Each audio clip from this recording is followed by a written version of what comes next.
So, last time we stopped at a point where we were talking about the important questions faced by any individual or an economy, right, of what to produce, how much to produce, for whom to produce, and then how do these goods and services get distributed. Remember?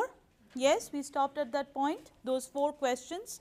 Now, irrespective of the nature of the economy, irrespective of what kind of country you live in, all economies, all countries face these 4 important economic questions. Okay?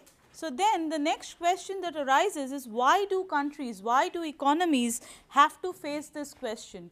Why can't they just produce whatever they want, how much ever they want, for whoever they want, right? And why do they need to care for the distribution of these goods? Okay? That leads us to the principles, the fundamental principles of economics. Okay? So, in today's class, which is from your lecture note 1 posted in the lecture notes folder in Blackboard, we are going to start looking at the basic principles in economics. And there is, we cannot really group these principles into micro or macro. Some principles may be more relevant for microeconomics, while others may be more relevant for macro, but these principles are like the bedrock, they are like the foundation of economics. Okay? So, to answer, as you can understand, when we are looking at those 4 questions, what to produce, how much to produce, these are like important decisions being taken, right? When a government is trying to answer these questions, they have to decide on something. What should I produce? That is a decision. How much should I produce? That is a decision, right? That means at the crux of these 4 important economic questions is something called decision or choice. And that itself is the first principle of economics. So, the first principle states that every individual, every economic agent, every government is faced by decision making or has to make a choice at every point in time. Okay? And if you think about it, you are doing it all the time. Every time you do something, you are taking a decision, you are making a choice, right? Now, why do you have to make a choice? You have to make a choice because the resources around you are not in abundance or plenty. You do not have abundance of everything. Rather, what you have is scarcity of resources.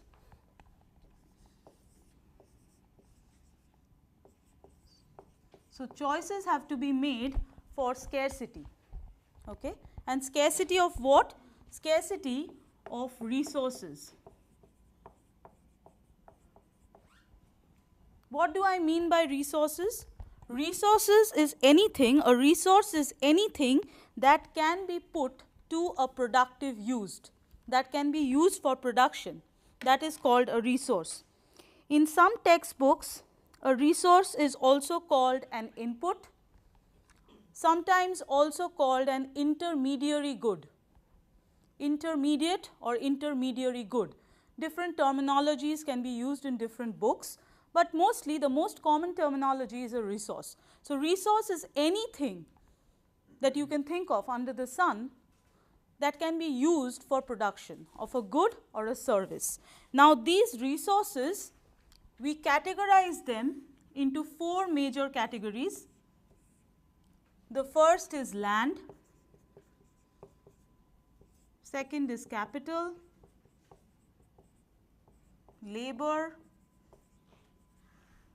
and organization. So, when you think about a production process and any resource or input that goes into the production process to produce an output, to produce a good or a service, you can group those resources into one of those 4 categories. Okay? Now, what is land? Literal meaning, a piece of land, real estate, where you are going to build your production unit. Okay? You are going to make your factory or your warehouse, the piece of land, very literal meaning. Okay? What is capital? Now, capital can be 2 things. Firstly, it can be physical capital, and I will tell you what it means, or it can be human capital. What are examples of physical capital? Physical capital are anything like equipments, machinery, okay, your warehouses, factory sheds, these are all physical capital. Whereas human capital here are the workers, people you have to hire along with physical capital for the production process. So, if you just buy machines, those are not enough, right? You need at least someone to run those machines or maintain those machines, right, look after those machines. So, always when you think about capital, there may be two aspects of capital. One is the plant, machineries, equipments, etc., and the other part is the human aspect, human capital. So, that means you can realize that human capital is kind of similar to labor. It means the workers, isn't it? It is a similar concept. But why are we calling it capital and not calling it labor? Why are we not just putting human capital here?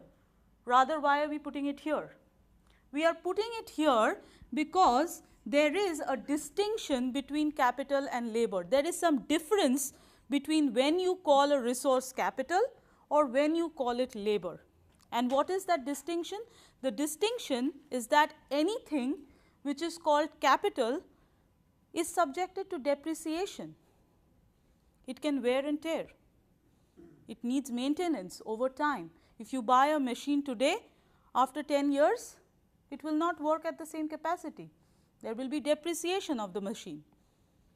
Similarly, if you think about human capital, over time there can be improvement in the capital. How? Let us say a worker starts working today with a high school degree. Over 5 years, he may get a college degree, might get a graduate degree. That person might get some professional training or some on-job experience, which makes him qualitatively a better worker.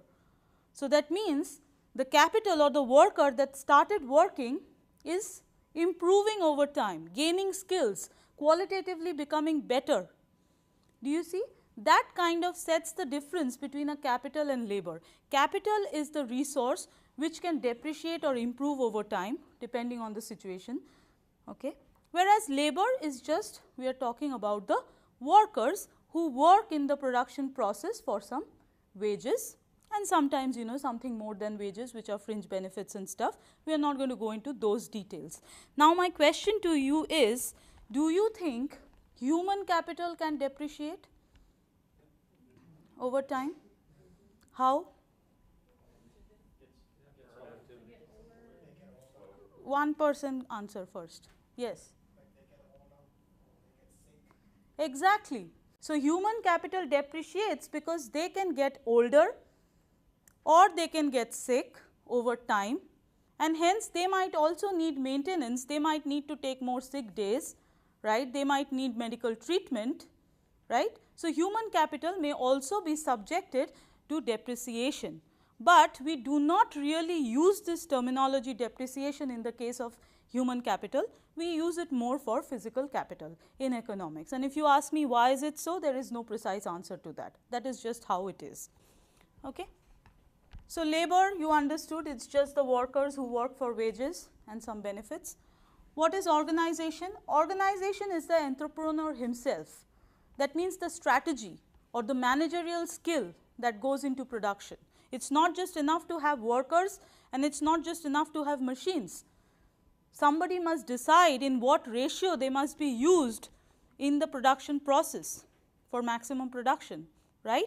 So, it is the managerial skill or strategy that goes into a production process. Now, for simplicity in economics, in basic fundamental level economics, we do not consider these 4 things. Rather, we kind of make them concise and we say there are only 2 resources, that is capital, which is denoted by capital K in economics, and there is labor, which is denoted by capital L. So, that means under capital L we consider the workers, whereas everything else, that means physical capital, land and organization, gets clubbed together under capital K. Okay. This we are doing just for simplicity. For simplicity, we are just saying that there are two resources, labor and capital. And under K, you have land, you also have organization. Is that okay? Do you have any questions? Okay. Yes. The video talked about time as a resource, so where would that fall into this? Time is also a resource. Where do you think that should go? Maybe organization? Time is a resource. We really, you know, we don't bring this in this setup, but we put time under capital. Okay. But yeah, very good. Time is a resource for sure. Okay. So now that is the second principle. Now the third principle, so we said, okay, fine. Individuals and governments have to make choices, and they have to make choices because there is scarcity of resources. Resources are not in abundance. Now the third principle tells us that if you have to make a choice, if you have to pick something, if you have to pick A, then when you pick A, you have to give up something else. You have to leave B, you have to sacrifice B, C or D, right. So each time you make a choice, you also decide not to choose something, or you decide to give up something or sacrifice something, right. When I decide to write with a black pen, I decide not to write with a blue or a red one. When you decide to come into this program, you decide not to work at a job, correct. So that means for every decision, there is a sacrifice, and that sacrifice in economics is called the opportunity cost.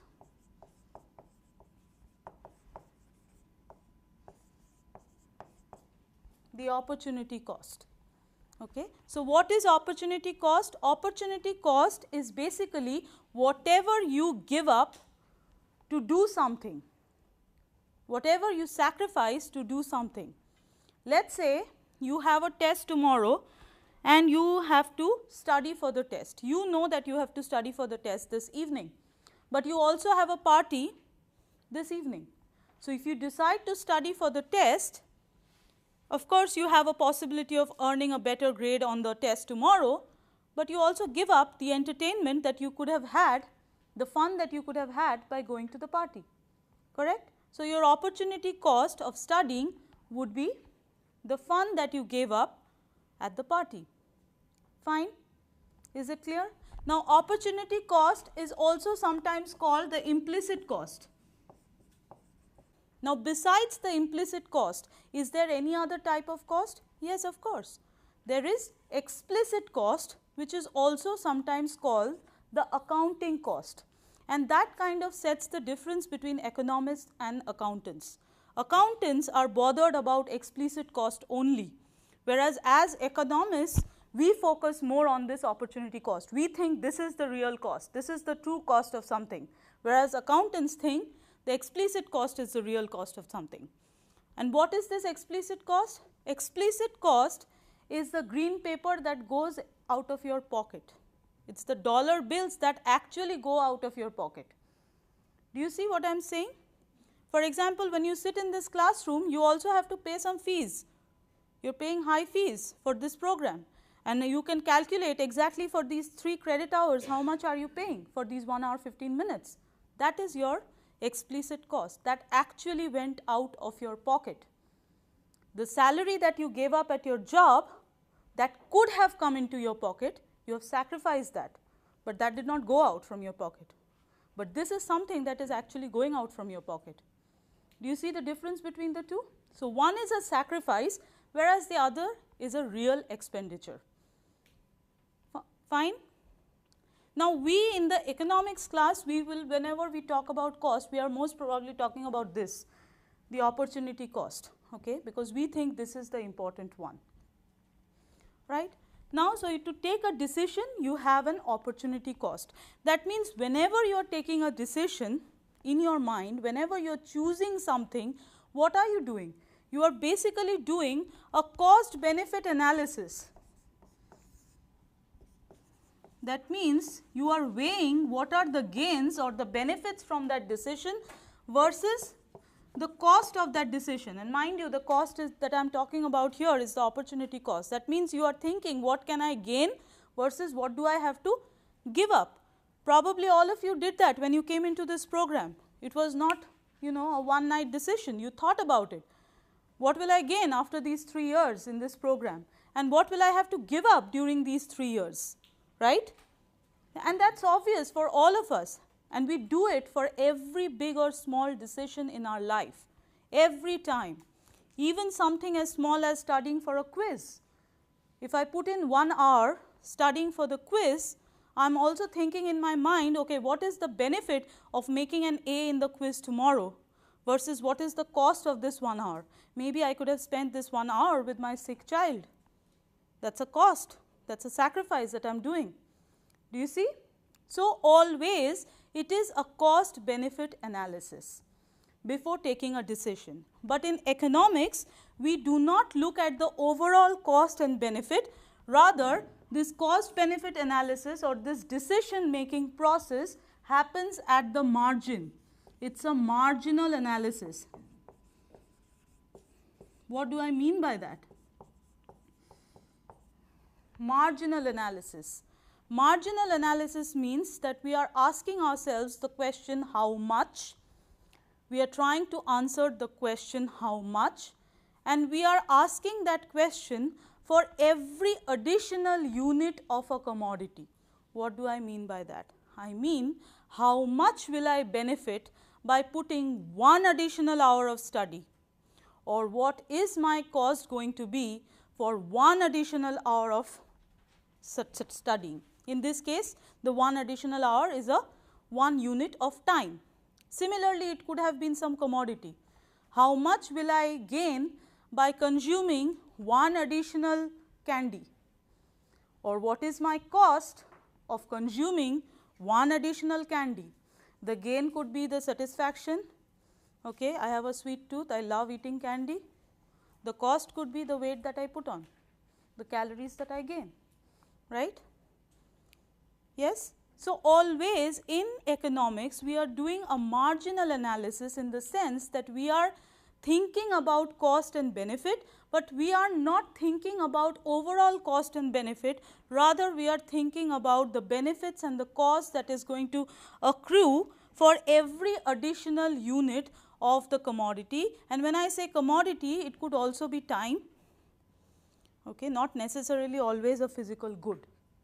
Okay, fine. Do you have any questions up to this point? Okay.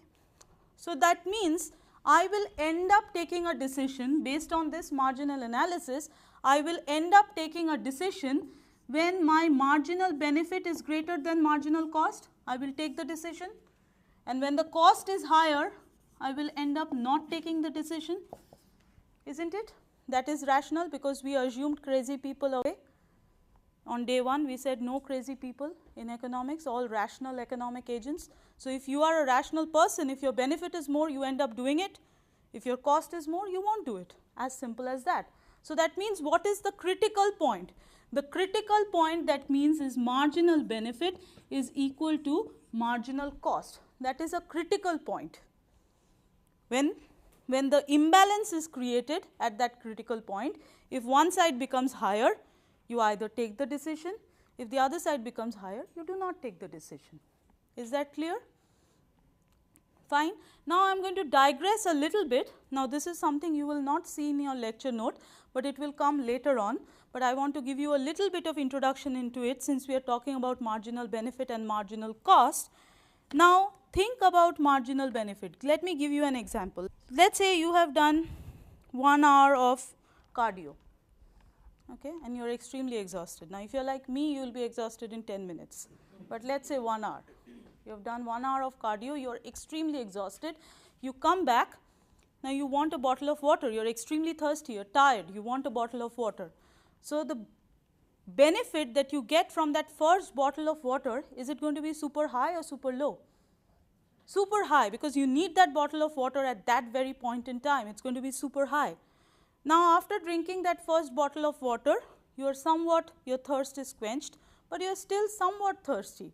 So, you go for the second bottle. So, you get some benefit from that second bottle because it quenches your thirst even more. But is this benefit going to be higher or lower than the first bottle? Lower, right? Because you are not as thirsty when you take the second bottle. Then you go for the third one. For the third one, the benefit is going to be even lower. And for the fourth one, the benefit is going to be further lower. That means when you keep consuming more and more and more and more of a commodity, the benefit goes down with every additional unit, right? And what is that benefit of every additional unit? The marginal benefit, MB. That is exactly the definition of marginal benefit, right? The benefit that you get from every additional unit of the commodity, right? So that means when I say that your benefit goes down over time as you consume more and more and more and more of the commodity, I am trying to say that your marginal benefit goes down for every additional unit of the commodity, right? All of you will agree. That is precisely the reason I tell you, do not overstudy. If you study for 1 hour, if you do it sincerely, you will have maximum benefit. You do the second hour, you still have some benefit, but it's going to be less than the first hour. And if you keep on doing 10 hours the night before the exam, there will be a point where it is 0 benefit. You're not gaining any more. Do you see?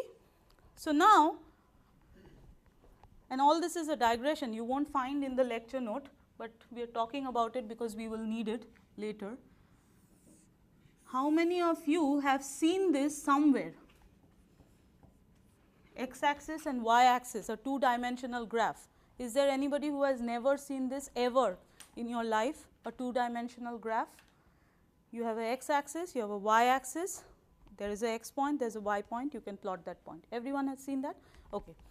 So let this be a two-dimensional graph where I am measuring quantity on the x-axis. Quantity means number of water bottles from the example that I just gave you. And then I am measuring marginal benefit and marginal cost here, okay, on the y-axis. So that means if I just kind of try to plot what I just told you intuitively, what would it mean? It would mean from the first bottle of water, I have maximum benefit. From the second bottle of water, my benefit will be lower than the first. Third bottle, even lower. Fourth bottle, lower. Yes? All of you agree?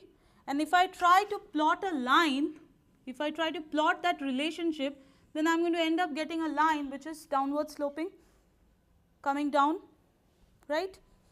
So that is nothing but the marginal benefit curve. Marginal benefit curve, okay? And whatever you see right now on that graph, and whatever I told you in the last 3 or 4 minutes intuitively about marginal benefit, that is known as law of diminishing marginal benefit. Law of diminishing marginal benefit. Simply means that as you consume every additional unit of the commodity, your benefit from it will go down. Clear, everyone? Now, on the same diagram, on that same graph, I can also plot the marginal cost. What do you think will happen to marginal cost? If you consume the first bottle of water, you are paying say $1, that is the explicit cost, and with that $1 that went out of your pocket, you could have probably bought a burger at McDonald's. You buy the second bottle, costs $2. Now, with $2, you have given up more than a burger, right? You have given up 2 burgers. Third bottle, $3, you have given up 3 burgers. Fourth bottle, $4, you have probably given up a small Chinese meal, right? Fifth bottle, you have given up more. So that means what is happening with the cost? With every additional unit, the marginal cost is going up because what you are sacrificing is going up. Do you see that? So that means if I plot the same relationship for cost, it's going to be the other way around. It's going to go up like that. Yes? And if I do the same thing, if I join those dots to find the relationship, then I'm going to get an upward sloping line, which is going to be my marginal cost. And please note that there will be one unique point where the marginal benefit and the marginal cost will intersect, and that is the point where marginal benefit is equal to marginal cost. the critical point that we were talking about. Now, if you have the decision if you are making the decision of whether you should consume the next bottle of water or not, you are weighing your benefit and cost. If your benefit is higher at some point, you are drinking that bottle of water, buying that bottle of water. If you think the cost is way too high, you let it go. You don't want to drink it. As simple as that. Okay? Now, so we said, okay, fine, great, this is the critical point. Benefit more, take the decision. Cost more, do not take the decision. Now, the next point is, could something be done? And let's call that, if this is 4A, let's kind of call that 4B, because it's kind of tied in together. Could something be done to change our position from the critical point? Let's say I'm at the critical point. Marginal benefit is exactly equal to the marginal cost, and hence I don't have a clear preference for whether I should buy it or not, whether I should go for that additional unit or not. Now, given at this point, is it possible for something to be done, or is it possible for something to change around me so that one of the two become higher, benefit becomes higher and I end up taking the decision, or cost becomes higher and I do not take the decision? Yes, it is possible. And that something is called incentive or penalty or disincentive.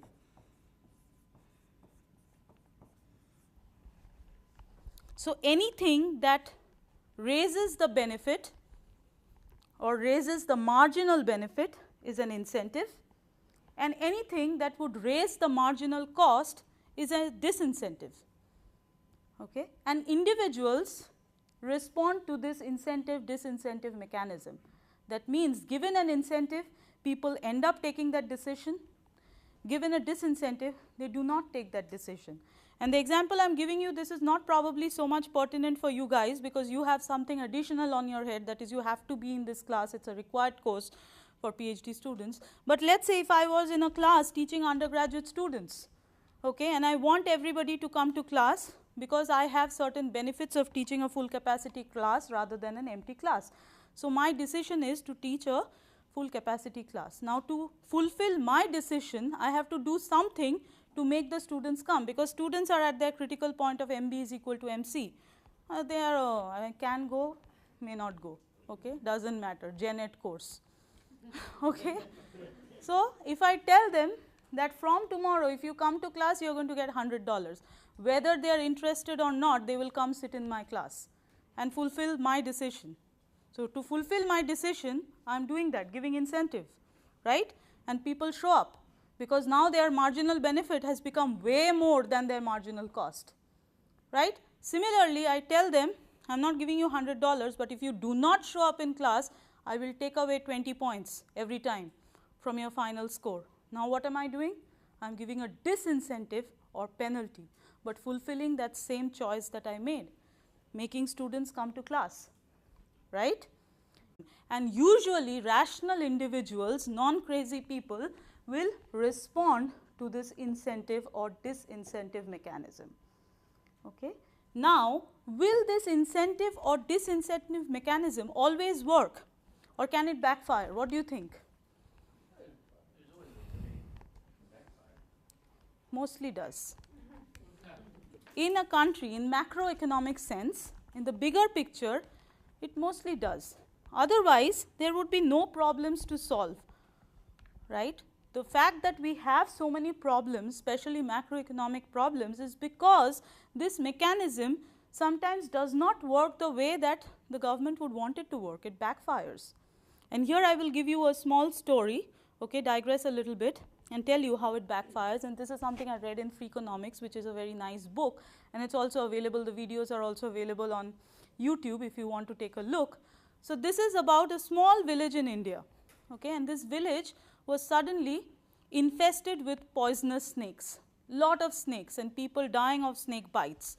So, the village authority thought that, okay, let us provide some incentive mechanism and tell people that if you catch snakes and bring them to the village administrative office, you are going to get a cash prize. So, that is an incentive, right, you get some award. So the village authority thought that these people are going to start captivating snakes and bringing them to the village office, and they're going to earn cash reward, and in no time there will be no snake problem, no poisonous snake problem in the village. But what happened? As soon as the people heard about this, they started catching snakes, and instead of bringing them first to the village office, they started breeding the snakes, because they thought we are going to take more snakes every time and get more cash prize. Okay? So the number of snakes in the village actually started increasing. So now the village authority got confused that, oh my God, what have we done? Let's do disincentive. Okay, incentive is not working.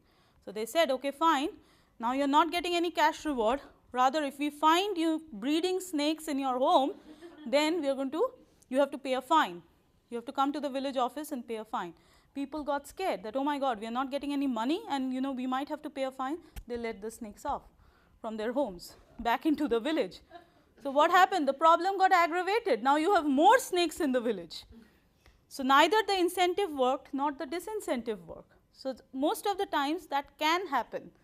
And that's why you do have these policy people and economists to solve the problem. If everything worked as you have in theory, we would not have any jobs.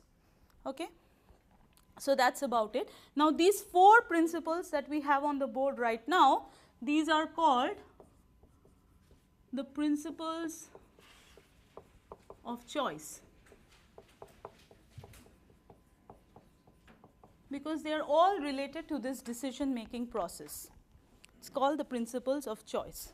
Now beyond the principles of choice, or after the principles of choice, you have the next set of principles, which is called the principles of interaction.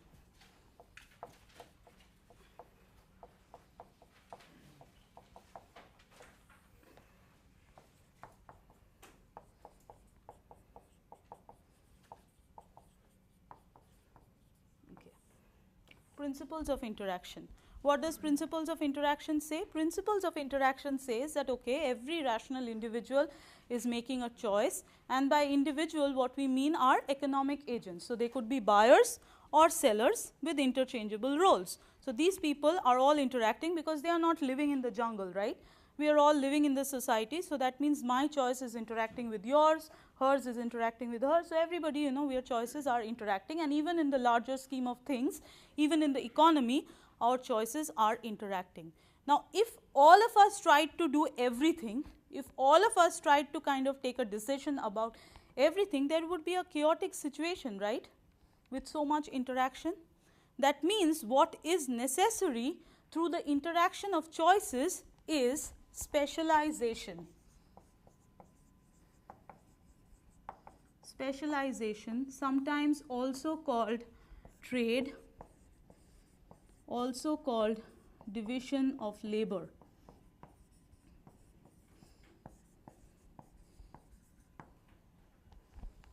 That means everybody should not be doing everything, rather there should be specialization among people, among individuals in a society.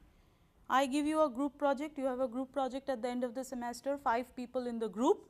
At the end of say 1 week or 1 month, you have to come to class with a PowerPoint presentation. Now 5 of you, you're making a decision about how to make a good PowerPoint presentation. That's a common decision that you're making. Now everybody decides to do everything. What will happen?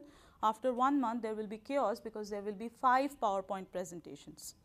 Rather, what should you do? You have to sit down, interact your choices. One person says, okay, I'm going to do the research.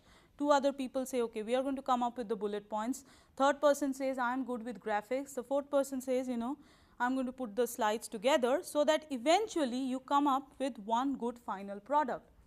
Similarly, in our family, everybody does not do everything. Somebody does cooking, somebody does laundry, somebody takes care of the kids, somebody is lawn mowing. Everybody does not do everything, right? So specialization is important. And even if you look at bigger scheme of things, that is the macro scheme of things, even the countries are doing that. For example, if you think about the world economy, USA is not producing every good that is there under the sun.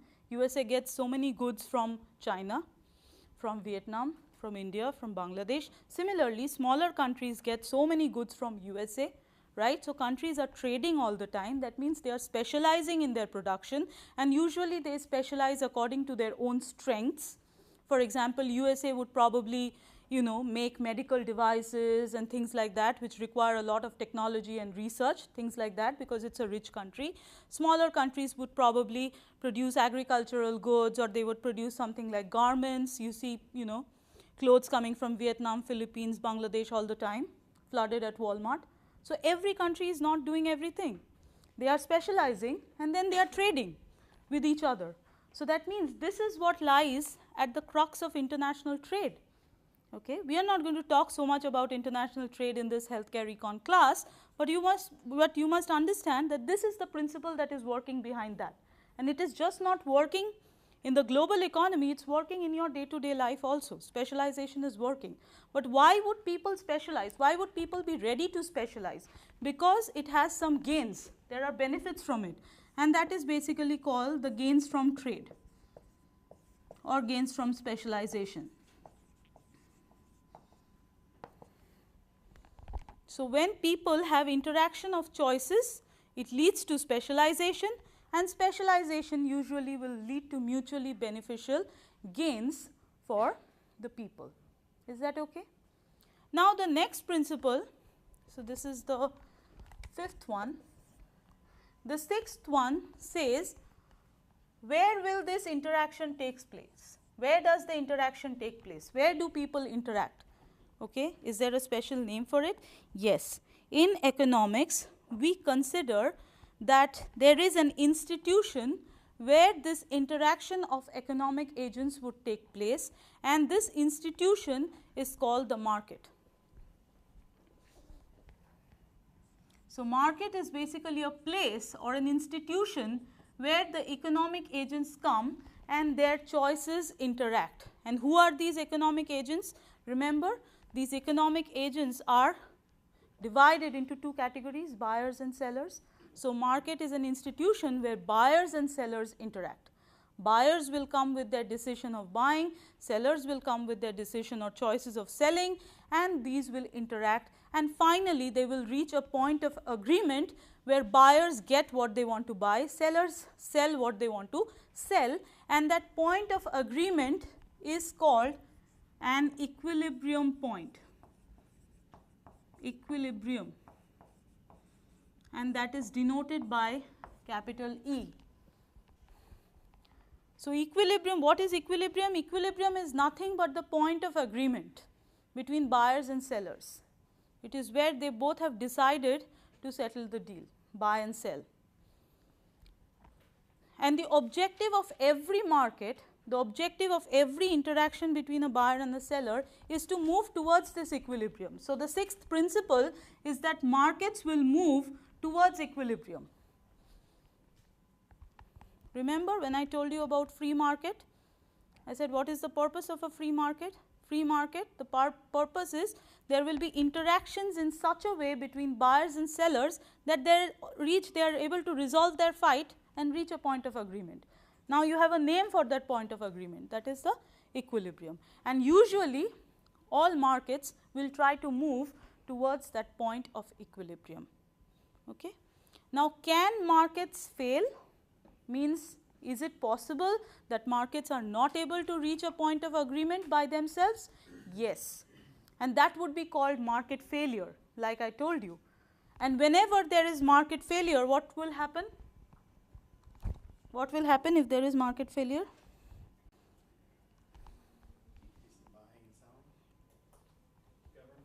Government will step in. There will be government intervention.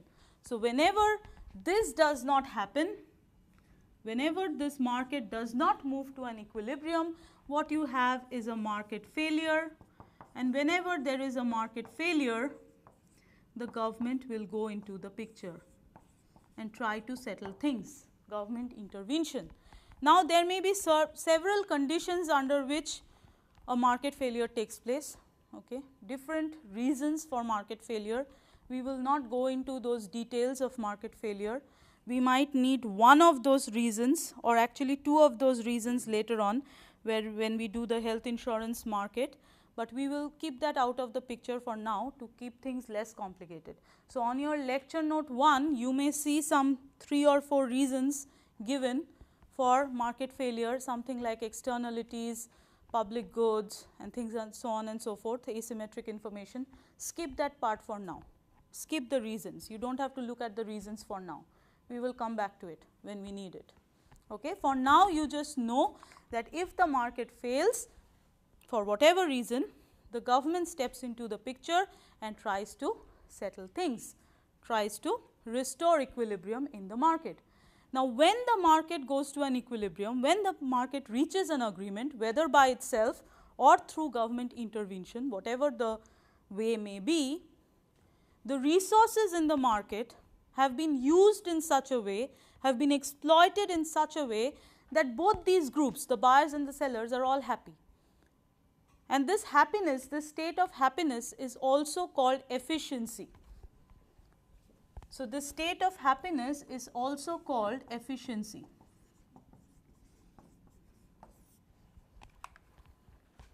It basically means that the resources have been used in the market, all resources have been optimally exploited, so that everyone has not only agreed at a point, but they are also happy at that point. They are in a happy state.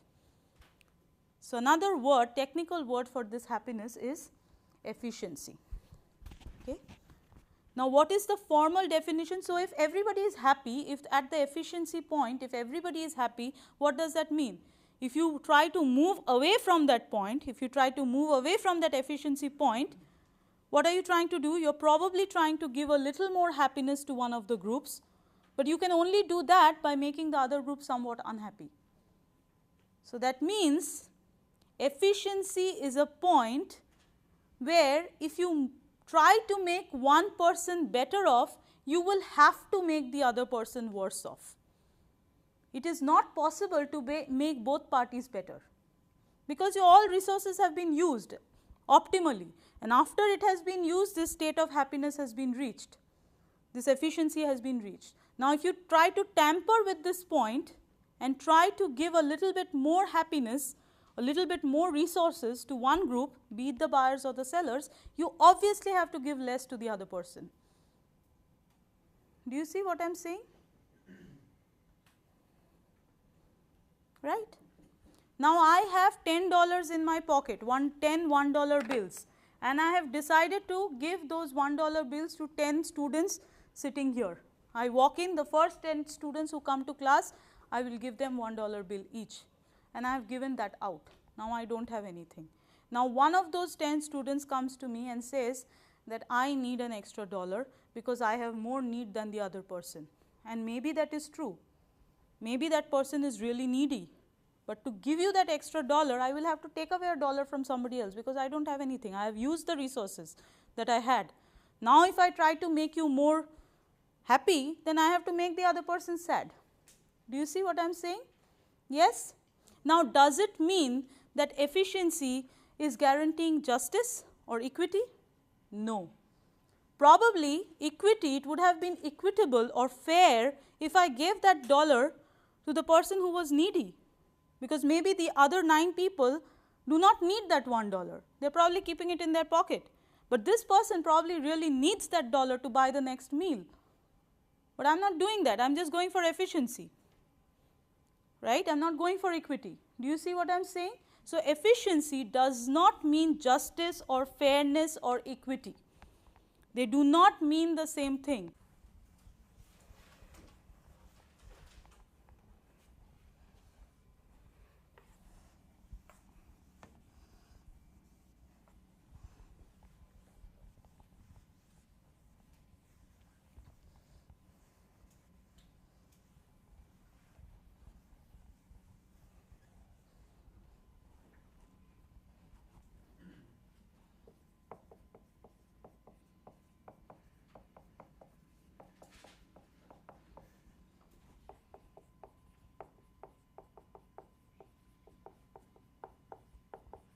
So, now what are we doing? We are going to, under these principles, we are saying that okay fine, choices of individuals interact and hence they specialize, the choices interact in the market. and then the market tries to move towards an equilibrium. At the equilibrium, usually markets will reach an efficient point, all that is done. Now, we are kind of broadening the horizon and saying what happens in this whole country, in this whole economy, when everybody's choices interact with everybody else and there are so many markets all working at the same time, what happens? So, that means the first two set of principles that I had, principles of choice and principles of interaction, those are something that we are going to focus more in this class, because that is kind of, that motivates microeconomics more. This is more into macroeconomics, but we will nevertheless, since this is, we are studying the principles, we will need this at some point in some sense, but we are going to focus more on the first 8 principles that you saw. Okay? These principles are more into macroeconomics. So, what does this mean? The first principle says here, and that's why I am not continuing the numbering, because it's a little different than the others. So, the first principle says that in an economy, in any economy, the expenditure made by one person is the income of another person. When you spend something, when a buyer spends something, it is the earning for the seller. So, if you think about a micro thing, if you think about the small picture, a buyer's spending is a seller's earning, right? Now, if you add up all the buyers in USA, their total spending is the total earning of all the sellers in USA, correct? So, that means if I kind of try to summarize for this whole economy, then for this whole economy, someone's income is someone's earning, isn't it? That means in an economy, in a whole country, this income must be equal to expenditure for the whole country. And why did I put that strange sign? That is identically equal. Okay, that means the value may not, the dollar value may not be exactly equal, but conceptually they are equal. Okay, and you can just put a regular equal to sign also, doesn't matter, just technical. But the concept is, you understand the concept, right? If a buyer is spending, the seller is earning. If you add up all buyers of all markets, all sellers of all market, you get that whole economy. So, that means for this whole economy, the total income that is generated in the economy is coming out of somebody's pocket. So, that is the total expenditure made by this economy as a whole. Okay. Now, can it so happen, is it possible that this expenditure of the economy is higher than the income of the economy? Can it happen? That the spending is more? Yes, that happens mostly. That is the reason governments have deficit, because they spend, the country spends more than what it earns, and that is the reason that I have that identical equality. Means the dollar value may not actually match, expenditure may be more, and whenever the expenditure is more, what you have is a deficit, and whenever you have a deficit, that means the country is spending more. Just like your family, if you have deficit, there has to be some way to manage the deficit. And what is that some way? You either have to bring down the spending, right, or you have to get some loan from somewhere, or you just have to work another job, something to increase the income or to bring down the spending. Same for the government.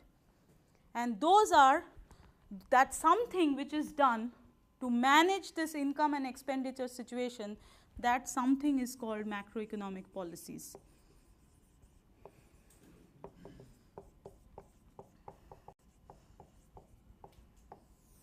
So, macroeconomic policies are policies which the government has to take to manage this imbalance between income and expenditure that often arise in an economy, which is very common in any country. Okay? And any macroeconomic policy, the 3 main types of macroeconomic policy, either bring down the expenditure, bring down the total expenditure of the government, that means bring down. In this class, I will, whenever I say decrease, I will put that down arrow. Whenever I put increase, I will put the up arrow. Okay? So, if I am putting a down arrow, I mean reduce or decrease. So, decrease government's spending, country spending, whatever the country is spending on health, on education, so on and so forth, defense, for United States big expenditure on defense, for public health insurance programs, social security, Medicare, Medicaid, bring it down, okay. Or generate more income, get more income. What is the source of income? Raise taxes. Taxes could be business taxes or personal income taxes, sales taxes, any form of taxes, right? Okay. So, I will stop today's class here. This is your lecture note 1. I may not have gone over lecture note 1 word for word, but I have given you a summary of what was there, and hopefully it will help you to understand the lecture better. Now, you will go and read lecture note 1 once again with this to make your understanding clear. And over the weekend, I am going to post your lecture note 2, and you are going to watch the next set of videos, which is I think 4.1, 4.2, 4.3, 4.4, everything about demand and supply. Demand, supply, demand shift, supply shift, okay, for next week. So, next week 2 classes we are going to devote to demand and supply. We are going to go into real microeconomics, okay, and you will have to understand the content of next week really well, because your course, this course is going to be based pretty much on that. If you understand that, this will become easy for you.